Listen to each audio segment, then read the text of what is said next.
जागते रहो।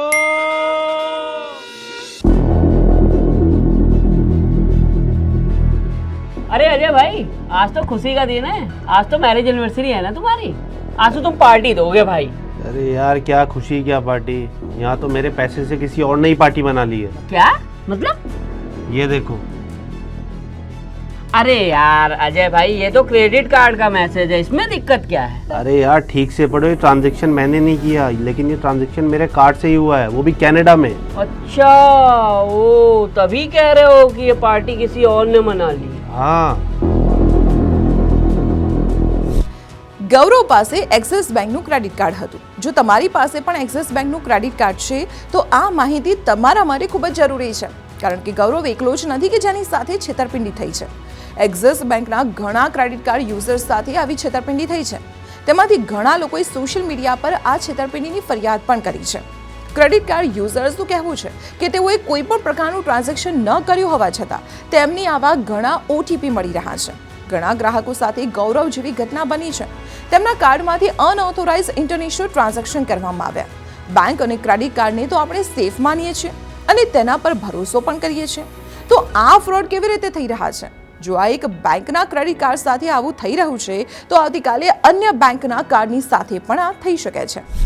હકીકતમાં એક્સિસ બેંકના એવા ક્રેડિટ કાર્ડ યુઝર્સે જેમણે પોતાના કાર્ડમાં ઇન્ટરનેશનલ ટ્રાન્ઝેક્શનની મંજૂરી આપી રાખી છે તેમને આ પ્રકારના ઘણા મેસેજીસ આવી રહ્યા છે। એવું જણાવાઈ રહ્યું છે કે તેમના કાર્ડથી આવા ટ્રાન્ઝેક્શન કરવામાં આવ્યા છે। OTP વાળા મેસેજ પણ આવી રહ્યા છે। જોખમ એ છે કે ક્રેડિટ કાર્ડનો ડેટા બ્રીચ એટલે કે ચોરી થયું છે, તેને કોઈએ હેક કરી લીધો છે। ગ્રાહકોએ બેંકમાં ફરિયાદ કરી છે। આ અંગે બેંકે સલાહ આપી છે કે ગ્રાહકોએ તેમના કાર્ડના ઇન્ટરનેશનલ ટ્રાન્ઝેક્શનને ડિસેબલ કરી દેવા જોઈએ। તેનું સ્ટેટસ શું છે તે તરત ચેક કરવું જોઈએ। આ પ્રકારનો આ પ્રથમ કિસ્સો છે કે કોઈ બેંકના કાર્ડના ઇન્ટરનેશનલ ટ્રાન્ઝેક્શનમાં ફ્રોડ થયું હોય। આ મામલે ડેટા લીક થવાની માહિતી અને ઘણી ફરિયાદો પણ સામે આવી છે। એક્સિસ બેંકે સલાહ ઉપરાંત એમ પણ કહ્યું છે કે તેના ક્રેડિટ કાર્ડ સુરક્ષિત છે, કોઈ પણ સિસ્ટમ હેક નથી થઈ। હા, કેટલાક મર્ચન્ટ્સથી કેટલાક અનધિકૃત વ્યવહારો થયા છે જેને બ્લોક કરી દેવામાં આવ્યા છે। આ ફ્રોડ બેઝિક કાર્ડની ઇન્ફોર્મેશનની મદદથી કરવામાં આવ્યા છે। તે રકમ નાની છે અને સંપૂર્ણ રીતે રિકવર કરી લેવામાં આવશે। બેંકે તેની એડવાન્સ ટ્રાન્ઝેક્શન મોનિટરિંગ સિસ્ટમ દ્વારા મજબૂત વ્યવસ્થા સુનિશ્ચિત કરવાનું શરૂ કરી દીધું છે। બેંકે કહ્યું છે કે આ એક BIN એટેક હોઈ શકે છે। BIN એટેકને બેંક આઇડેન્ટિફિકેશન નંબર એટેક પણ કહેવાય છે। આ એક પ્રકારનું ક્રેડિટ કાર્ડ ફ્રોડ છે જેમાં સાયબર સ્કેમર અલગ અલગ ક્રેડિટ કાર્ડ નંબરના કોમ્બિનેશનને સિસ્ટમની મદદથી ટેસ્ટ કરે છે અને valid credit card number generate કરે છે।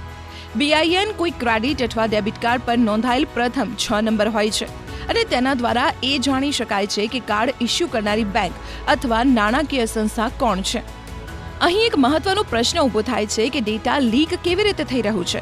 આ સ્કેમર્સ સુધી ક્રેડિટ કાર્ડની વિગતો કેવી રીતે પહોંચી રહી છે? નિષ્ણાતો આના માટે ઘણા કારણો આપે છે, જેમ કે મોટાભાગની બેંકો ક્રેડિટ કાર્ડ ટ્રાન્ઝેક્શન અને અન્ય મહત્વપૂર્ણ કાર્યોને આઉટસોર્સ કરે છે। આ આઉટસોર્સિંગ કામ સાથે સંકળાયેલા લોકો ડેટા લીક કરી શકે છે। તેઓ આ ડેટા સાયબર ઠગને વેચી શકે છે। જો ફોન હેક થઈ જાય તો પણ તેમાં રહેલી કાર્ડની વિગતો લીક થઈ શકે છે। આ ઉપરાંત પણ ડેટા લીક થવાના ઘણા કારણો છે। हम कभी कभी कुछ शॉपिंग करते हैं तो ऑनलाइन कर लेते हैं, तो वहाँ पर भी हम अपना ये सारा डाटा जो है वो डाल देते हैं, तो वो भी कहीं पर ठगों द्वारा जो है आपके अगर फ़ोन में है, फ़ोन आपका हैक हो गया या फ़ोन को कहीं हैक कर रहा है तो वहाँ से भी आपका डाटा लीक हो जाता है। फिर हम जब कभी पेट्रोल पंप पे जाते हैं, होटल में जाते हैं, तो स्वैप करने के लिए कार्ड उसको हम दे देते हैं और वो हमारे सामने स्वैप नहीं करता, वो अलग से जाके करता है। तो वो कार्ड का सारी डिटेल उसके पास आ गई, आपका CVV नंबर उसके पास आ गया, तो जो है फ़ोन नंबर तो आजकल ऑनलाइन में आपका नंबर वहाँ चला ही जाता है, तो उनके लिए बहुत आसान हो जाता है ये जो है करने। ક્રેડિટ કાર્ડનો ડેટા લીક થઈ જાય, તમને આવા ટ્રાન્ઝેક્શનના મેસેજ મળવા લાગે, આવી પરિસ્થિતિ જ ઊભી ન થાય તેના માટે શું કરવું? આના માટે કેટલીક બાબતોનું ધ્યાન રાખવું, કારણ કે તમારે જાતે જાગૃત રહેવું પડશે। તમે થોડી સાવચેતી રાખશો તો છેતરપિંડી થવાની શક્યતાઓ ઘટી જશે। हम जो ग्राहक है, जो ग्राहक कार्ड होल्डर है, उसको प्रिकॉशन लेने की बहुत ज़्यादा ज़रूरत है, जिससे कि वो बच सकता है। अब ये क्या है कि इंटरनेशनल इसमें ट्रांजेक्शन हुई है तो कार्ड में जो है इंटरनेशनल जो उसके लिए इनेबल किया हुआ होगा उन्होंने कि हम जब बाहर जाएं तो हमारा कार्ड जो है वहाँ काम करे। अब वो यहाँ रहते हुए उनको इंटरनेशनल इनेबल करने की जरूरत क्या है? तो ये एक सावधानी है कि हम उसको इनेबल करके ना रखें। दूसरा, कार्ड जो बैंक हैं वो एक सुविधा देते हैं कि आप अपना कार्ड, उन्होंने ऐप दिया है, उस ऐप पर जाकर अपने कार्ड को लॉक कर सकते हैं।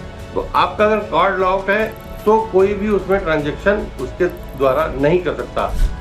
જો તમે આવા ફ્રોડનો શિકાર બનો તો તરત જ બેંકમાં ફરિયાદ કરો. બેંકો તેમની જવાબદારીથી છટકી ન શકે.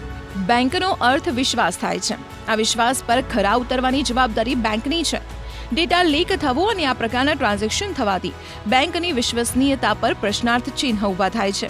તેથી બેંક પણ પોતાના તરફથી બેંકની જવાબદારી નક્કી કરવા માટે પગલાં ભરે. આના માટે સોશિયલ મીડિયાનો ઉપયોગ કરી શકો છો. આનાથી અન્ય ગ્રાહકો પણ જાગૃત થશે અને તેઓ આ પ્રકારની છેતરપિંડીથી બચી જશે.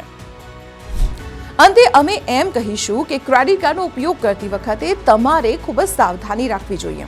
આ ઉપરાંત જ્યારે પણ તમે બહાર કાર્ડનો ઉપયોગ કરો, ઉદાહરણ તરીકે રેસ્ટોરન્ટ અથવા દુકાનમાં ખરીદી કરતી વખતે તમારા કાર્ડ પર નજર રાખો. તમારી નજર સમક્ષ ટ્રાન્ઝેક્શન થવા જોઈએ. આનાથી તમારા કાર્ડની વિગતો ચોરાઈ જવાની શક્યતા ઘટી જશે. ઓનલાઈન શોપિંગ સાઇટ્સ પર કાર્ડ ટોકનાઇઝેશન કરાવો.